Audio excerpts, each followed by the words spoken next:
Welcome to Crushing Comics. Today we are talking X-Men, but not just any X-Men. We are continuing our epic X-Men reread of classic Claremont X-Men. So today we're going to be covering the issues Uncanny X-Men number 96 and number 97 from the 1970s. We're also going to talk about two backup stories from classic X-Men issues 4 and 5, which are somewhat contemporaneous to these issues. So spoiler warning, not only are we going to fundamentally talk about every possible aspect of these issues, but we could talk about anything else in Claremont's run. And due to the nature of one of the character debuts in these issues, we will almost certainly be talking about spoilers of the current X-Men run, starting with Jonathan Hickman's Powers of X and House of X from 2019. It's kind of just unavoidable. So if you have not read Hoxpox, as people call it, House of X and Powers of X, this is your warning that we are going to fundamentally spoil Hoxpox for you in a matter of minutes.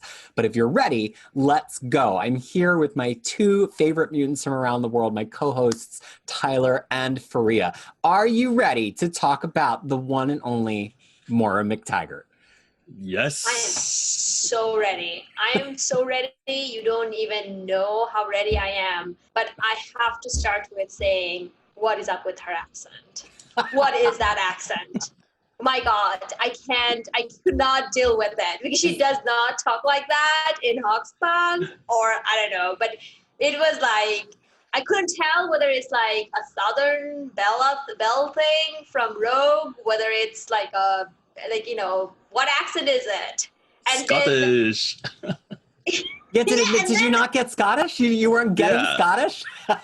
No, I did not get Scottish because I have Scottish friends and they do not sound like that, or it doesn't come off as that. Because I was actually thinking Rain,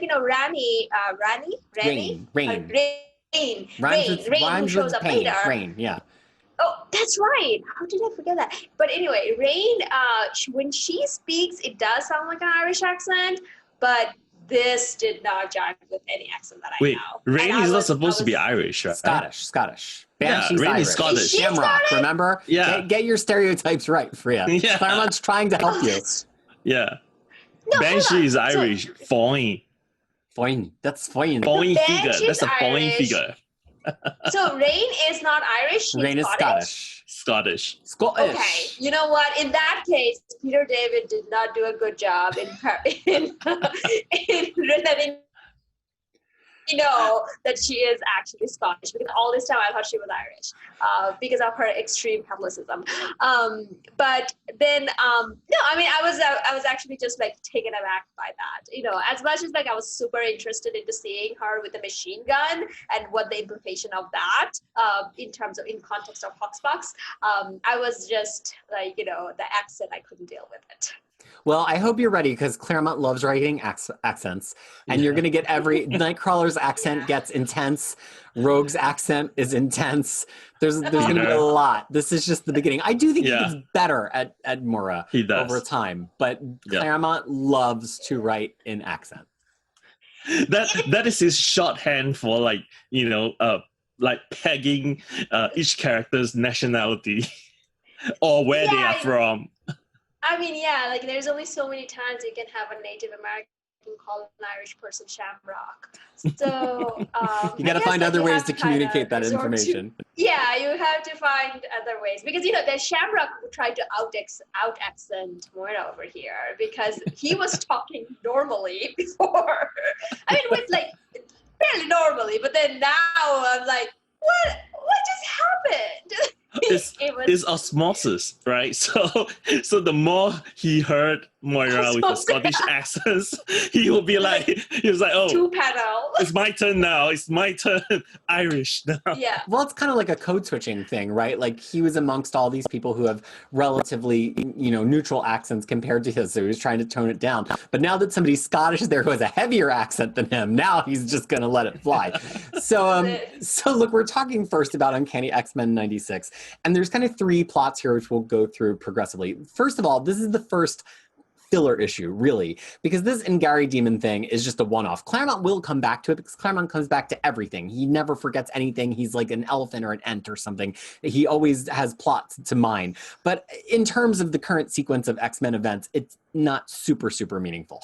So there's the Ingary demon story. Then there's the arrival of Maura McTaggart, which has modern significance, but also shows that there's something else happening in this issue, right? Because we're intimating that Xavier might be wanting some time away, even though he's just assembled this new team. And then there's a third plot, which is the Project Armageddon plot. So we'll get through all three. So let's start with, let's actually start at the start, even before we get into the Ngari demon, because the reason it even gets released is because Cyclops is so upset and self-flagellating about the death of John Proudstar in the prior issue, that he's just wandering around the landscape of the mansion's grounds, just mowing down grass and trees with his optic beams.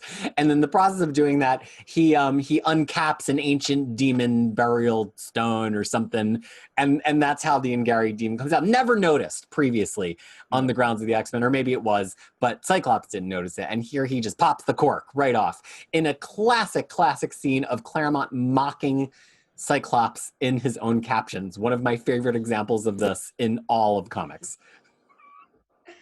I mean, as it's probably known or not known, I don't necessarily care for Cyclops and his broodiness. So I feel like this is like the beginning of it. And I was like, those captions, it feels like I am writing this. I am writing them because, I don't know who's writing them or who's talking, because I wasn't sure whether that was his own thought bubble. And then, well, now that I know that it's just Claremont talking, but I'm like, yeah, can you? Like, but he was like, it just like, I don't know. It's just so much brooding. I couldn't handle it. I'll be honest. I was like, oh, please stop. Like, this is like a Cyclops, like just Cyclopness I don't care for. Well, and this here it is. Modern readers like love him so much, and there's this whole Cyclops is right and everything. And I was shocked when I started being online reading X-Men in like 2010 that people even liked Cyclops. I'm like, don't we all hate him? Because for me, the Cyclops is like either he's Sabclops as he is here, or he's like wife-leaving adulterer Cyclops from later in the run. And I'm like, where's the redeeming quality here? Like, I don't understand. But, some people really identify with him, and that's great. Why? But I never really understood it. We need to find these people, and we need to talk to them about this, about what about Cyclops. So, I know the two of you don't like that caption, I love them. How dare you? I think they're great. Yeah, I thought they were good too. You frame it as it coming from somewhere external, right? Like, it's not Cyclops mocking himself, but like, this is something that I sometimes do to myself. Like, when I make a mistake, or when I make a stupid mistake, there will be this voice telling me, I told you not to do this. I told you to skip this thing. So the way I read it initially was like, oh, is this is this?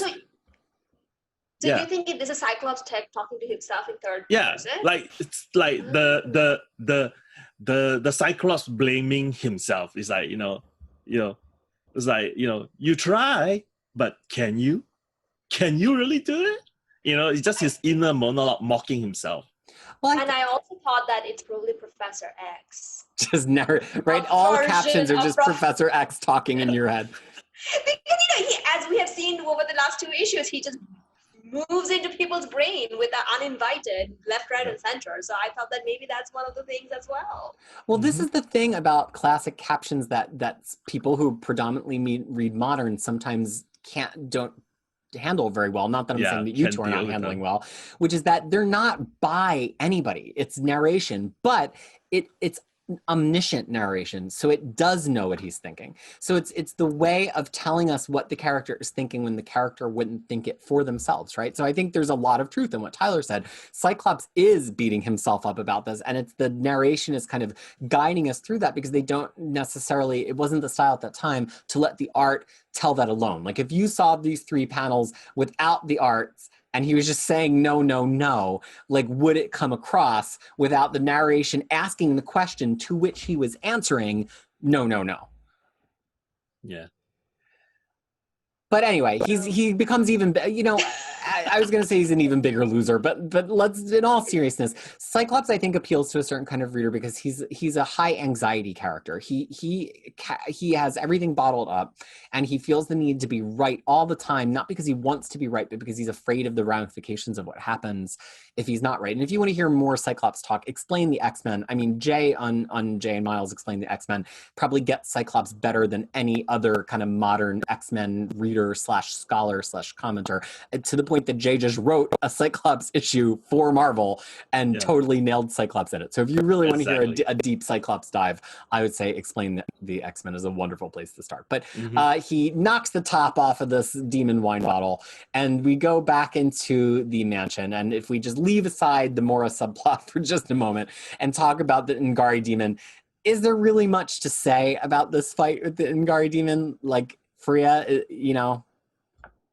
anything really? Not necessarily the fight itself, but it just you kind of start to see the team bonding a little bit more, like in terms of how they're coming together to fight. And we also see the first time a little bit of squabble between Cyclops and Wolverine that kind of goes down in history. So we see a little bit of that. One that I was laughing about is Wolverine saying that, oh, it's funny that I didn't care, that I still have the animal side in me. And then Cyclops is like, what's even funnier? The demon you think you killed is not dead yet. I thought that interaction was super hilarious. And I think also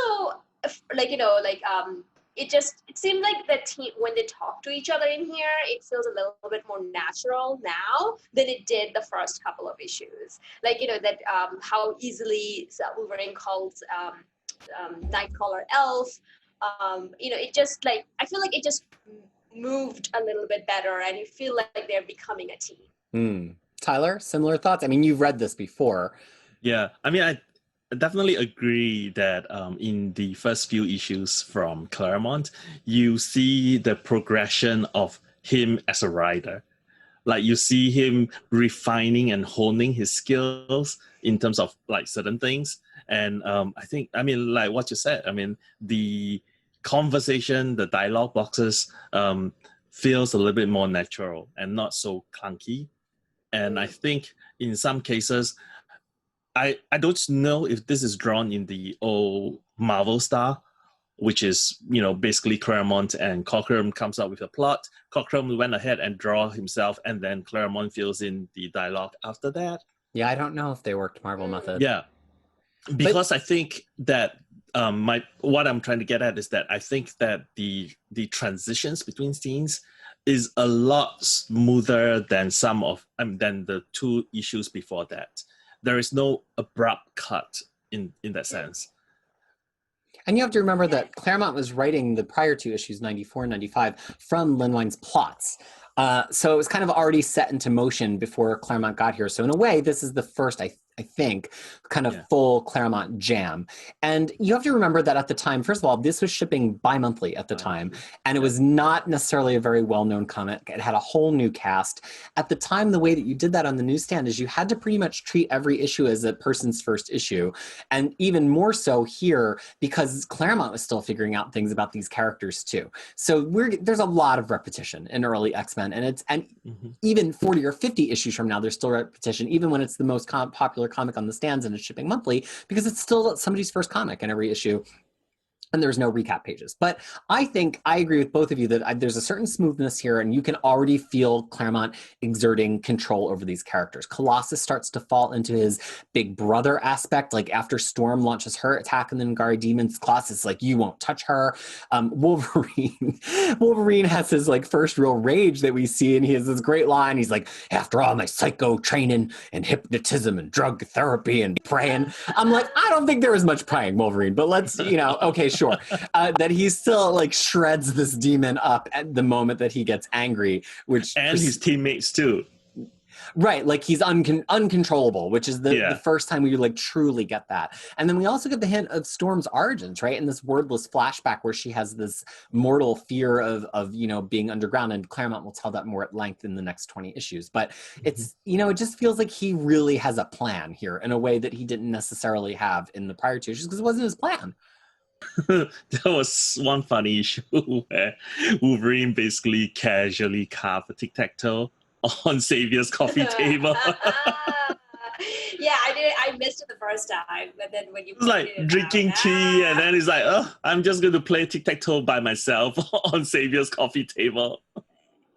yes, that's happening while he's trying to introduce Moira to the team. Well, before we dig into more, let's dig into the other subplot here, which is the Project Armageddon subplot. So we already saw the military kind of treat the X-Men a little bit like second-class citizens in the last issue, but Claremont just leans into like full potential race war here with Dr. Lang. And is the race war like just going to be against the X-Men? He's like, we've got to get rid of these Homo superiors, these X-Men, which is like a total of 13 possible mutants. This is actually repaired in the classic X-Men issue, which sometimes does some minor rewrites on Claremont's originals issues, because he also points out that there's mutants on the Avengers, like Scarlet Witch and Quicksilver and Beast. But like, this is ignoring Magneto. I don't know if he's just like grouping Magneto in with the X-Men, but like people definitely know about Magneto and that he's a mutant. But Dr. Lang's whole point here is like, we've got to strike first, because if we wait too long to strike, we're just going to be the Neanderthals, and evolution is going to pass us by.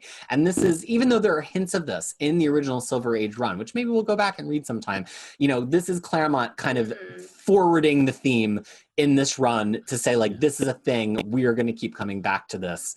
And it becomes a huge thread throughout Claremont's run. It will. Yeah, it will become a very, very big thing like later on. Not only in Claremont's run, but then every subsequent X-Men run since then. I mean, I talked about it before. This is one part of X-Men I'm not interested in. I actually don't care for it. That it's just like, oh, these humans are just like, coming and then we're going to cower against. No, shut them down. Like, I don't care for this. And then it's like, he was talking about that, oh, we're going to become Neanderthal because evolution is going to pass us by. It already has passed you by. Right, That's it's already in progress. Mother Nature's ahead of you. Yeah, it's already. Yeah, it's like, and this is like one aspect of X-Men I don't necessarily care for. And so the fact that this is kind of starting, I mean, I know that this is coming, but it's just like, okay, sure, whatever. I think the thing that's interesting about it, though, and Tyler maybe will have some thoughts on this, is the beginning of Claremont seeding near-term plots and long-term plots, and like all at once, right? And it's actually quite savvy, and he's doing it in his third issue at the helm of this title. Of course, this plot will only come to the fore a few issues from now, but we now, after that, he starts to seed in things that happen 20 or 30 issues later. Like, this is a man who's already planning, which is crazy to think about, because again, Marvel was not in great shape at this point. This title was shipping bi-monthly. There was no guarantee that he was going to write X-Men for 16 years, but he's already starting to seed things for the future. Yeah, I mean, this type of issues will surface every pretty frequently. Like between major arcs, there will be one so-called filler issue where the X-Men either don't do much, and you have like, a whole sequence of montage and different subplots going on, or you have like one once and done A plot. And then you have like different scenes of B plots, C plots, and even sometimes just one liner or one panel that you will not revisit like until 3 years later, which is, in comics term might be 36 issues later or something like that. So this is just the beginning, as Peter said. Like, this is his third issue, and you have like one main plot and two subplots. And that's just going to explode later on. Well, let's now talk about subplot number 3, which, look, if you've not read House of X and Powers of X, we're going to spoil them so thoroughly. So this is your last warning. We get the introduction of Moira McTaggart. Spoil them real hard. We get the introduction of Moira McTaggart. Is she a housekeeper? Is she a revolutionary? We don't know, but what we later learn in Powers of X and House of X is that Moira has been a mutant all along, and that she is living 10 subsequent lives where every time she dies, she reboots right back to birth, or pre-birth, as we see. And this is her 10th time through. And she's revealed all of this to Xavier. She's had a relationship with Xavier in many prior lives, and she knows that this is her last chance to get it right. Now, both in that story and in the story as it exists here, is it what? Is it her last chance? Is it the last chance? Well, let's not get into Life 11 truth or theories here on our Classic X-Men podcast, okay? So both in the Hickman continuity and in classic continuity, they've just come from some kind of falling out, right? And it's not entirely defined here, but we get this, he's re-summoned her and she comes right back to the island. Now, later this is partially recharacterized by things like Deadly Genesis, where like we know she had just had her own team getting eaten by Krakoa, and then it's recharacterized by Hoxpox because we know that she doesn't necessarily agree with the direction that everything's going in on top of that. But either way, she's here. And her whole like machine gun moment is kind of explained by the fact that she led a whole life as a secret assassin in Life number 7, which contextualizes maybe the strangest panel in this her issue as the debut. But it's just really funny because Storm, who's the one who understands the least about this modern American culture, says, "Why reveal our true nature to this housekeeper?" You would think Storm, of all people, would like not be so judgy, but no, judgment from Storm. And Xavier says, "That is my affairs, Aro, but rest assured, our secret is safe with Moira McTaggart, safe unto death." Which just tells me that Mr. Jonathan Hickman pays close attention to things, because every line of Moira McTaggart related dialogue here actually makes perfect sense with the retcon, which does not necessarily become the case with every single retcon in comic books, but here it works very smoothly. All right, Fariha, unleash yourself. I know you have so much to say about this. Talk about Hickman. Okay, so the thing Your is, future husband. Yeah, so Hickman is my future husband. We have already established that it's going to happen one way or another. But the thing is, like, this is where my, like, I think, like, it was a couple, like, you know, some episode back, I was like, I'm a little tired of X of Swords because I'm not sure where it's going. But however, this kind of rekindled my love for him again, because just by the single appearances of her with the machine gun, and then the fact that the one whole life came out of that, like the machine gun, and also like appearances of the Lang person. Right, because it's the person she is assassinating in that life. Like, it's just all attributes to this one issue. Like, right. And it just like, you know, it just like 2 panels, or like 2 page and plus 1 panel came out like one whole life. I was like, this is just genius. I mean, I loved it so much. I just loved it from that point of view. I don't know how Moira kind of transforms into Claremont's run and what's her deal is for the rest of it. But the thing is, if I didn't read Hickman's, Hoxpox and then coming back to it, I don't think it would have, like, I wouldn't even think about the fact that there's a housekeeper with a machine gun. What's the purpose of that? Like, I wouldn't even think about it from that point of view. But now that I know all of that, it just, like, makes it so much better and makes my love for Hickman so much stronger. Tyler, what about you? Well, talking about characters judging, like, you know, Moira as a housekeeper, the thought balloon from Banshee when he was going to open the door was like, oh, she must be 80 years old, ugly as sin, etc. I was like, seriously? Is that your image of a housekeeper? That she must be old and she must be ugly? I mean, haven't they all seen Mary Poppins at this point? Yeah. She's or more maybe, of a like, you know, he was just trying to calm himself down. It's like, don't get too excited. Don't be a horn dog. You know, I don't know what Banshee's like, you know, take it. I was rolling my eyes at this. I'm like, and then the moment he met Moira, his full Irish accent came out. It's like foreign figure and things like that. I mean, I love Irish accent, by the way. No, I love Irish accent, by the way. I did not like how it's written, because as I was reading it, it was not coming through, and I was like, where did this come from? And then Moira opens her mouth. I'm like, please, everyone stop. Let's talk in normal accent.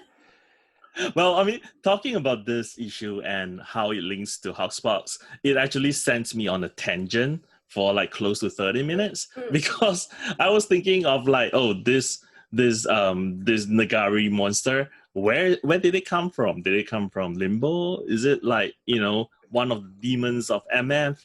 And then I went totally off tangent because I was like, oh, is Hickman doing something like Morrison where he based his entire run on something like Claremont's run, and then the next arc in Uncanny X-Men here will be the space saga, and then Hickman might be doing that thing again, and I just completely went off tangent for like 30 minutes thinking about things like that. Well, and the Ngari demons are demons that have a history. They've been well defined in the Marvel universe. They were on Earth. They are related somehow to Kulan Goth, who was related in turn to Conan. But that doesn't mean that Hickman's not going to draw a line between all of them right here. But you have to just think that, a lot of times Claremont is kind of just flinging something out there. Like he was an idea machine to the point that a lot of other writers picked up on a lot of Claremontian stuff and kind of developed it further. But in these early Claremont issues, he just starts generating stuff. And I mean, we're going to see that in the hundreds. He just generates so much stuff in the hundreds of new characters and new plots and things. So look, there's a couple of fixes that the classic X-Men issue does to this issue. So a few things that it does as it's rewriting and inserting scenes is it reminds us Aurora is technically immune to any variations in climate and temperature, which Claremont hadn't established yet. It's interesting. Morris says to Charles, a mind needs new experiences to keep it sharp. And she also says, the past is done, Charles, leave it lie. Now let me tell me more about your X-Men and what you wish me to do with them, which is funny because again, every more line like totally works. It's the magic of Hickman. And also Lang actually does acknowledge there are mutants in the Avengers. They squeeze in a bub for Wolverine, which Claremont hadn't gotten to the bub level yet with Wolverine, and clarifying a little bit about Storm's flashback, right? So, and of course, one final recent reference to this issue, although this was in the actual issue and not a classic X-Men change. Cyclops, we've learned, is the top man in this outfit. So now we know where those top men have been all this time. Thank you, Jerry Duggan. Any other comments on our Nagari Demon issue number 96 before we move on? That top man line just made it everything for me. I mean, it was worth it to read classic Claremont just for that. Like, it was worth it. And how, we have to also give credit to how good Jerry Duggan is, because it was just a line that he just threw out, and now we know where it comes from. Who knows if they've all been pouring over every word balloon of Uncanny X-Men 96 because it was of more, and they've all taken little things. Who knows? We'll never know. So look, now we come to Uncanny X-Men 97, and this is an issue that feels for a moment like it's just going to be more fill because it's kind of starts with Professor X having this bad dream, and then they go to the airport, but it's actually the beginning of a lot of other plots that Claremont is seeding for the future here. So there's a lot of stuff happening, but I think we could generally break it down into two big hunks. One hunk is that Xavier is being plagued with this space dream, and we'll talk more about that. And the other hunk is they see him off on his vacation only to be attacked at the airport by Havoc and Polaris, who've been recruited by Eric the Red, which has a lot of confusing implications, which we will get to shortly. So before we even get the full-on reaction to this one, I also want to call out the art in this opening sequence of the space battle. I mean, I don't know that newsprint captured the full glory of this the way that it looks digitally. Cockrum just goes off here. And you have to remember, this is, I mean, clearly it draws on a whole history of pulp fiction and space sci-fi stuff, but this is the year before Star Wars came out. So it's not like Claremont's like, oh, Star Wars is popular now, let's throw in some space stuff. This is Claremont, as he typically does, reading the zeitgeist of the world and kind of, putting in a theme at the same time pop culture was also zeroing in on a theme like that. So I think the art in the space battle is just wonderful. It's almost lurid. The colors just feel like they're like bleeding on the page, and it's just a really, really awesome early example of Cockrum. No, definitely. I mean, the bugs shaped spaceship. Oh yeah. And then, oh my God, it's really good. I mean, it's probably not in line with like modern science fiction, which tends to lean more on the side of like slick and either slick and new like Star Trek, or ragged and patch up like Star Trek, Star Wars type of situation. Right, like Firefly, kind of like things bolted on. Right. So for this like bug-like round shaped thing. It's really more Flash Gordon era type of situation. It's that Pulp Fiction kind of connection. Yeah. And also just the slash of the growing inset panels, which in a comics page would cross the center line of the page to kind of move your eye from one side to the other. It's just like really a brilliant layout here. And it's a portent of future space stuff that we're going to get in this title. So Fariha, what is your initial reaction to this issue? Did the space stuff come out of nowhere for you? What did you think about all the Havoc and Polaris stuff? What was your reaction? I mean, it seems like the space stuff is like a setup for something different that's coming up later. So I didn't dwell too much on it. Other than the fact that what you guys said, the first page, or like it was a splash page, right? It was like a two-side. The second and third page. Which looks really awesome digitally, actually. And I moved my iPad around just to kind of make sure that I see it. Like it's like very reminiscent of like an old-timey space like right. That. I feel like it's done better now. Like it just is. But the thing is, like, at that time, from that point of view, it's done really well. So I didn't necessarily dwell too much on that. The thing is, though, I find Havoc to be very boring, even more boring than Cyclops. So that kind of just like went over my head as well. And also Eric the Red, I'm not sure what his deal is and whatever. So to me, for some reason, this felt more like a filler issue than anything. I was like, sure, but then they also kind of caused a lot of like property damage at the airport. I'm like, now I know why people don't like mutants. They just showed up, but I was also like, what are our genes doing there? So that was just another confusing part. But overall, this felt more of a filler issue to me. Well, just to cap the space comments, and then we'll get into the rest of the plot. Claremont's planning so far ahead. Again, this was shipping bi-monthly at this point, but this space stuff doesn't come into culmination until 105, 106, which is over a year away for him at this point, even though we will briefly be going into space, but not this space plot, a different space plot. So again, just like the confidence blows me away. But Tyler, why don't you talk a little bit about Fariha and the idea of the filler in this issue? Well, it's the same thing that he will be doing, but I mean, in this case, I think it's more of starting a new arc. So there's something new that will continue next few issues, and then there is this other subplot that will be lingering around for a while, and then they will address it. So this is going to be, Fariha, you have to remember this. So these are the things that you have to remember. Everything matters in Claremont's run. Like, no matter how tiny, you'll be like 50 issues later, you'll be like, oh wait, didn't we see this like in one panel and it was being brushed off as like nothing? And that kind of thing. Like, this is what's going to happen later on. Some of it, I would say, is by design.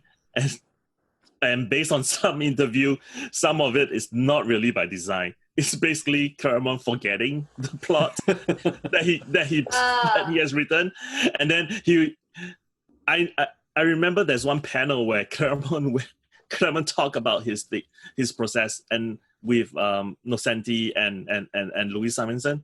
So they will say they told the story of Claremont always after some time will come into the office and say that, oh, I've ran out of ideas. I don't know what to write anymore, and I'm getting really stuck here. And then Nocenti or Louis Simonson would be like, oh, what about this thing that you mentioned like 50 issues ago?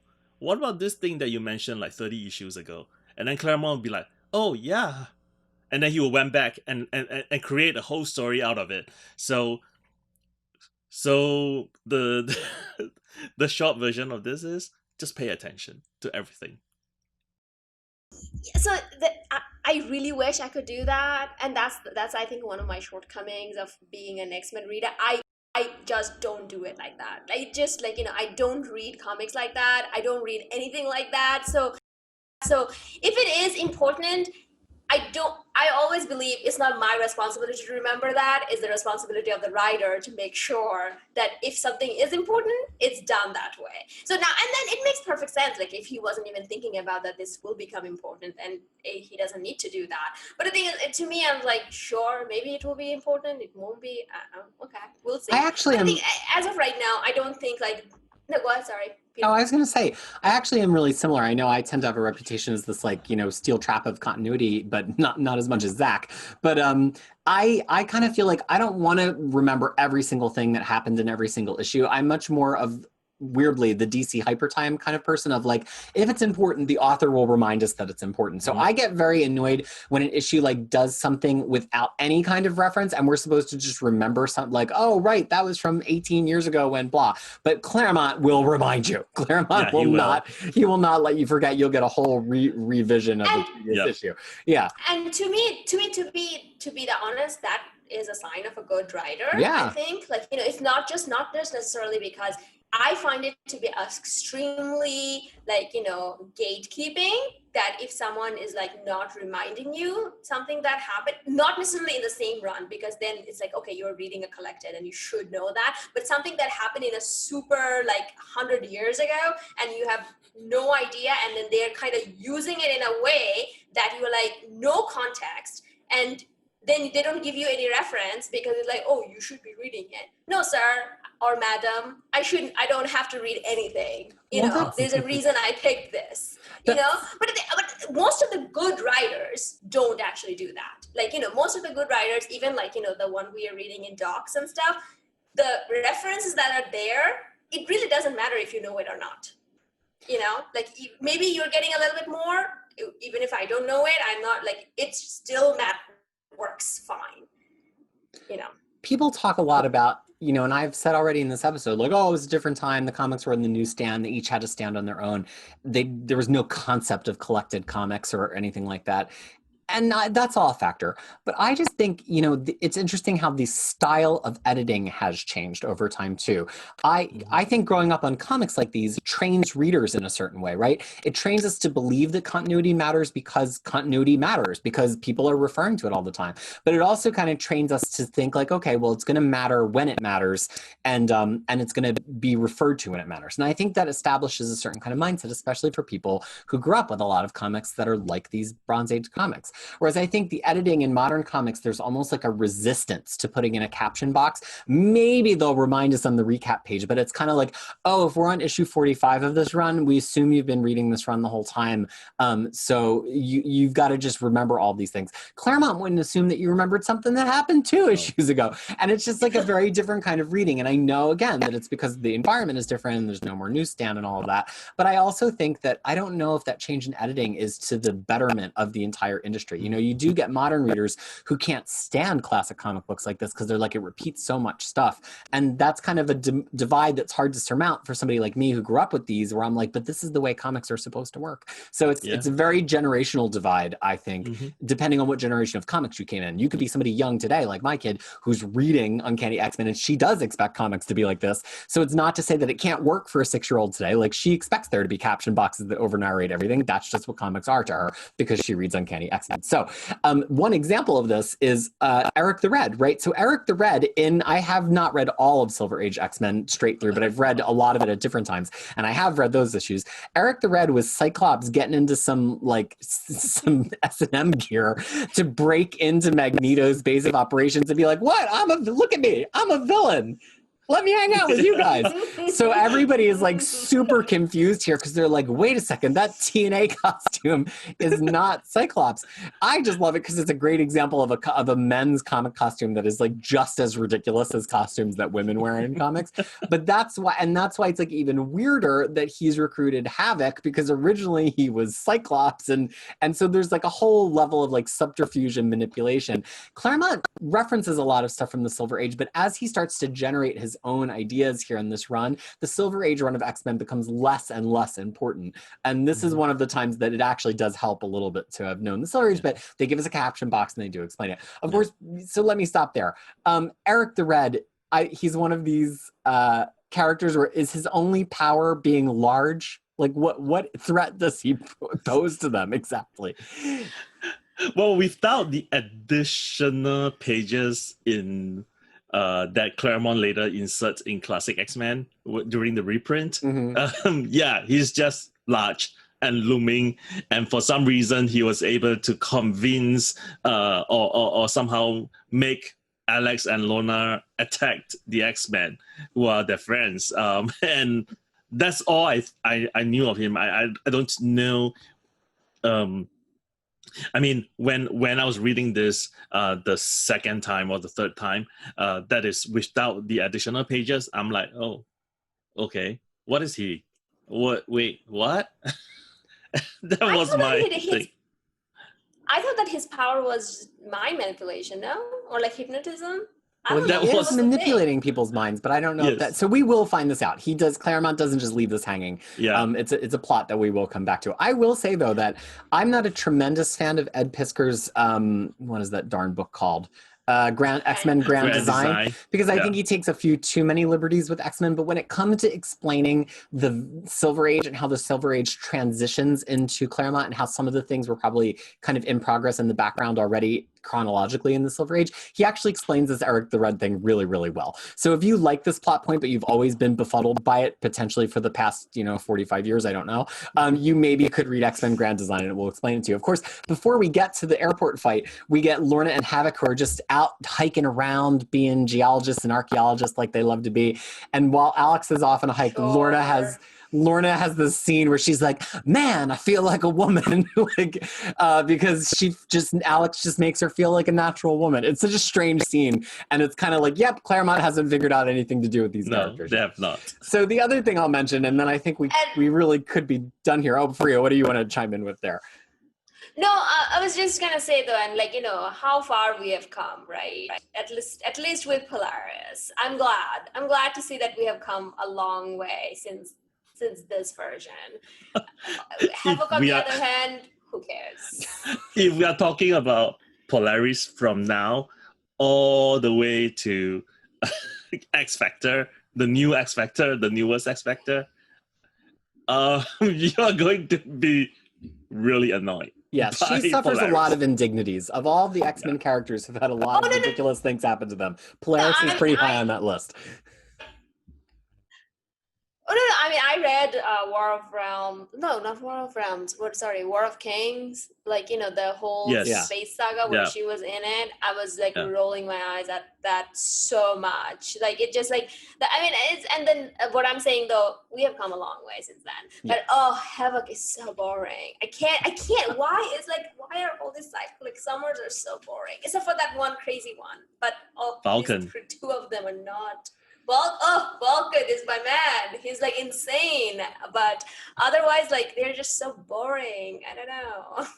Well, to end on an art note, again, as we began with the space scene, we get a pretty awesome look at the X-Men all in plain clothes in the airport. Nightcrawler even uses his image inducer, here referred to as being from Tony Stark, for the first time to kind of appear as not blue to go out in public with the X-Men, which gets commented upon in one of these classic X-Men backups. And the fashion, Cockrum's choices here for Storm and Jean in the airport. Storm is in this beautiful green caftan, and Jean is in this neat little outfit, and I just love it. I really love when we get somebody who's tuned into what people might actually be wearing at the time, and we get a little bit of present day fashion. And I just think Storm and Jean look so cool here. It really always sticks out to me how fun it is. And that they do the shopping in it, that one shopping trip that they went to in the backup issue. Right, Claremont gave us the origin of Storm's wardrobe in the classics. But also we get Storm having this mega moment against Polaris. They had worked together in Giant Size X-Men, and here they're facing off. And I often at the beginning of X-Men kind of wonder if Claremont hadn't decided yet if he was going to do Dark Phoenix with Storm or with Jean, because there is this one sequence where Storm just goes total Dark Galadriel and totally there's black all around her and the Kirby crackle on the page, and she's got her hand out like this, and it's just really pretty cool. But Claremont always flirted with having Storm be the one who would have too much power, but then he just went the other way and it wound up being Jean. It's this is no game, Polaris. That's what she said. can I make a very off color joke about this? Because I feel like if Dark Phoenix was done with Storm, Hollywood would stop making that shit like again and again. Because it's like, oh yeah, black character, we don't care, we're not gonna do that. But because it was done with a lily white character, we have to just keep doing that not god awful thing again and again. Sorry, please. I haven't read Dark Phoenix yet. Yeah, please do not judge the comic story with that two awful movies. The movies are. I'm going to reserve it. No. So here's the thing. I'm not judging it based on the movies are awful. We all know that. But I'm just talking about how it keeps on coming back even within the comics. Like everyone shut up about it. Oh my God. But gonna reserve my judgment until I read it. So, well, and the other thing too is, I mean, we could do maybe we'll watch the movies at some point and comment on them. But Storm always gets short shrift in the movies, and it's like, this is the best character. She's the character with the most lines in all of Claremont's X-Men. She's the one who's the most developed, and she's always like, you know what happens to Toads when they get hit by lightning. Like, there's no, Storm never comes across in the movies as great as she comes across in the comic book. So I'm hoping, Fariha, I mean, you love Storm already, but I'm hoping that this Claremont read is going to make you love her even more, because I think you can't help but fall in love with Storm as Claremont figures out who she is. And also, I mean, Storm here is seen stopping Wolverine from lashing out at Cyclops. And this is not the first time she's doing this. Mm-hmm. So like, you know, and you contrast this with the latest issues of Marauders, where basically, you know, if they were discussing about Wolverine stabbing Saturday, and her basically giving the permission. Yeah, Wolverine still defers to Storm, and she has this great moment of like, or you will answer to me. And Wolverine, who usually will back talk to anybody, does not back talk to Storm, because it's already established that you do not mess with Storm. And then this ends on an iconic panel, in my opinion, which is Lang from the last issue with Project Armageddon watching the X-Men, and then somebody else watching Lang. And it's great watching the X-Men picture in picture panel, which I just think is great, and all the pose is the same and the framing is the same, and I just think it's really a clever, hilarious soap opera kind of moment. So any final comments on this issue before we roll on to the classic X-Men issues? No, I mean, to that point though, it's like this was written like what, 76, 77? Beginning of 76, like somewhere around that. Like, you know, it's like surveillance were not this big. Like, you know, the fact that like this means like, you know, this is like comes so naturally to us now that we're being watched like that. Like, I wouldn't even bat my eyes, but back in 77, someone to watch the watch, that's a bit much, you know? So I thought that to me was like, I was laughing about that, because it took me a while to realize, wait, is that another hand? Just like, you know, then I was like, oh no, there's some there's buttons, and then there's buttons again. I was like, oh geez, like, you know, technologies in comics. The classic X-Men revisions. Like now it's like you have. Yeah, now you would you'd be like, probably somebody's watching us, watching ourselves, watching. And everyone will be using the handphone footage. Exactly. Like, you know, now this would be already in the YouTube like 1,000 times that X-Men destroys the airport. So there's only really one significant revision in the classic X-Men revisions to this issue, which is that Havoc, hilariously, gets an I Love Lorna scene that's equivalent to Lorna's Man, I Feel Like a Woman scene, just so there's a little bit more equality in their relationship. It's really not worth chasing down. So now isn't there another page here? Or was it? It's just more exposition about Eric the Red. Claremont just says Cyclops remember more. True. Yeah. Yep. So in classic X-Men #4, we get a really interesting backup story, which is Wolverine and Nightcrawler having some early bonding. And it's really fascinating because Wolverine mentions a lot of things that the team doesn't necessarily know about him at this point, like his adamantium bones and that his claws come right out of his hands. Like, Claremont will play that out in X-Men, so it's a little apocryphal in that way. But it also gives a little bit more about Nightcrawler's love of theatricality and his kind of fantasies of being a movie star, and his love of the image inducer for that reason. And it ends, I think, in a really surprising sequence of Wolverine challenging him to just walk around and be out effectively, be out as a mutant, which again, I have not read all these classic X-Men stories before. And I was really surprised to see Claremont deal with this be out and proud kind of story beat so early. But then I have to remember that he's writing it you know, in 1986, Yeah. and he's inserting it here. Also, hilariously, he makes it contemporaneous with Star Wars here, even though originally this issue came out way before Star Wars, but he kind of mushes the timeline together so that it works. Yeah. Freya, Tyler, any thoughts on this classic X-Men #4 backup with Wolverine and Nightcrawler? I mean, it's just like talking about different types of mutantdom, right? I mean, it's easy. I was kind of rolling my eyes a little bit. I was like, it's easy for Wolverine to say be out and proud. I mean, man can hide his claws, and he appears normal human, even though he stinks a lot. So to kind of just say that, I feel like it's a little insensitive, but I think it kind of jives with how Wolverine is, and then how he would kind of want to deal with it. But it also kind of makes refers back to Wolverine and Nightcrawler's relationship or their friendship. So I was kind of happy to see that, hey, it's starting here, even though we see that it goes into some weird tangent, and if you are to believe some of the covers, takes it a very weird tangent that you're like, what is that about? Yeah. Well, Tyler? Well, I mean, number 7 by Greg Rucka. So go check it out. But the thing is, it just, I think it works. It works in a way that, to kind of say that, hey, you should be in one with your skin, and don't worry about it and stuff like that. But I don't think Wolverine's method was it. No, I mean, this was one of the question that I noted down as I was going to ask the two of you, like, what do you think of Logan's arguments that you should not be ashamed of who you are and show the world exactly what you are? Because I have the exact same argument. I mean, it is easy to say that when you look human, when you look like Wolverine, and that, people don't mess around, even after they look at you and they're like, okay, I'm not messing with this guy. But if you're like different in a different way, like if you're big, for example, are you going to tell Big, like, oh, just be yourself, head out with your 2 feathers on your wings and a big mouth, No, I would just, that kind of thing. Big should just not show his face anyway. Well, and to make it a little bit more personal, right? Because I'm gay, and when I'm growing up, it's very difficult for me to say that, oh, you should just be yourself and come out in Singapore, because as much as Singapore is a modern city and and progresses a lot. When I was living there, it is a very small country, and most people, including my parents, are a little bit conservative.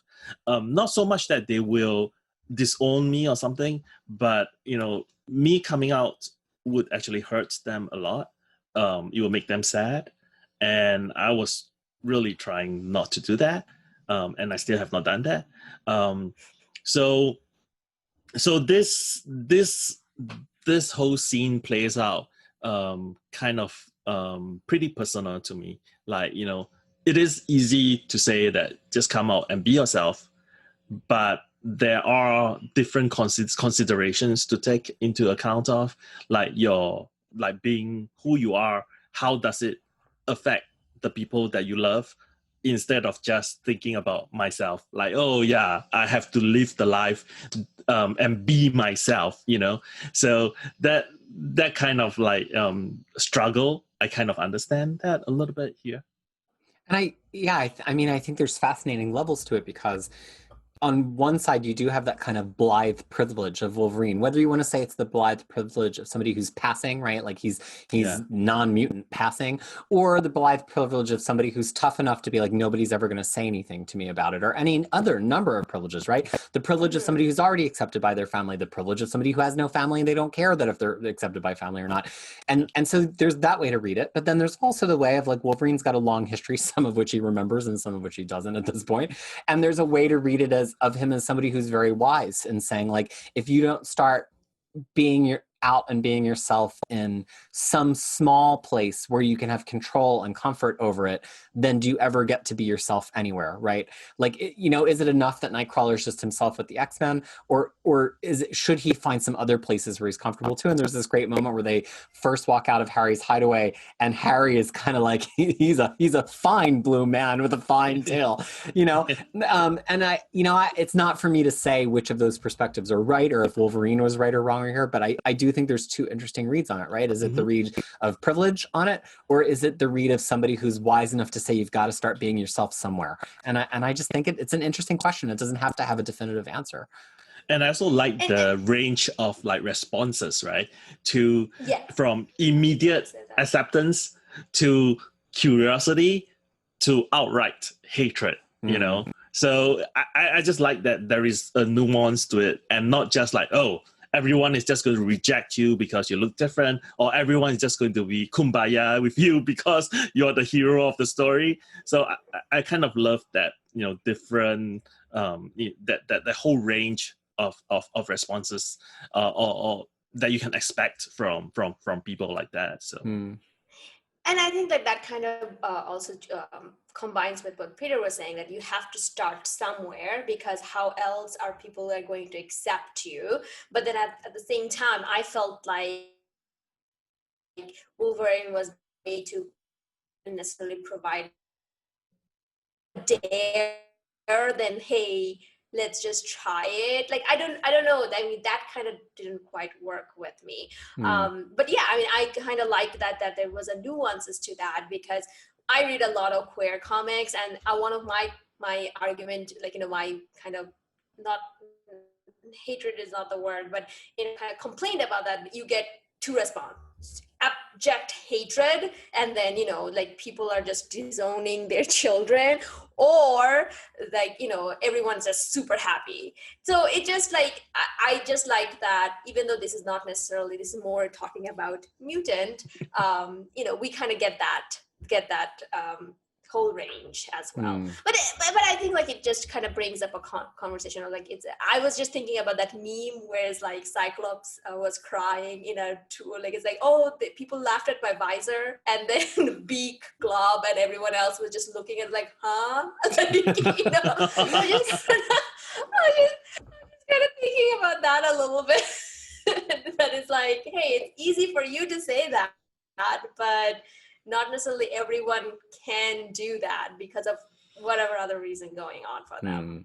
Well, I would say, if you haven't read this one, a lot of these classic X-Men stories are uncovered gems. For me, a huge X-Men fan who's kind of browsed them to put them in the right place in continuity, but never really like sat and thought about them. And so far, they've got a pretty high pedigree, and you can get them in the classic X-Men omnibus. You can get them in a series of classic X-Men paperbacks, and that's all linked from my comic guides, and I'm sure you can find them, because if you type in classic X-Men, you will probably find them. We have one more story, not similar theme, but not quite maybe as developed as this one, which is in Classic X-Men 5. This, by the way, is probably set more in the timeline of the issues that we talked about in our last episode during that montage sequence in 94. Yeah. Colossus is kind of just out in the Russian community in New York and in Brooklyn, and kind of just drawing and sketching. He meets this Russian ballerina. They briefly fall in love, and then when he defends her from being kidnapped back to the homeland, she sees him as a mutant, and she hates and fears him, and then they immediately break it off. Really, in a capsule, it has all of the same themes as the Nightcrawler story, just arranged in a different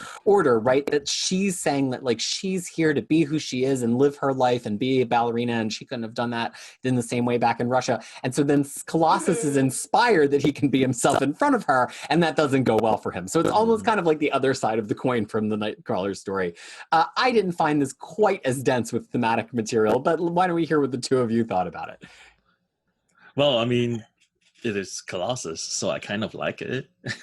Tyler is a Colossus fan. But I mean, but the thing is this, like, this is not I mean, this is sort of like done backwards, right? Because it was like Claremont writing this character for 10 years and then inserting this story right up front of the run. Right. And developing Colossus as an artist did not happen until quite in the middle of Claremont's 16-year run. So So I mean, I kind of appreciate that he sort of seeded it here, and I do agree, Peter, that there's not a lot of nuance, compared to the previous story regarding coming out, being outing yourself to someone. And being yourself. But I have to say that I do love the last scene of Colossus where he was thinking to himself, and it goes from day to night, and he finally just said, nope, I don't accept your rejection. And he tears away his picture and he just walk away. I think that's really interesting. Fariha?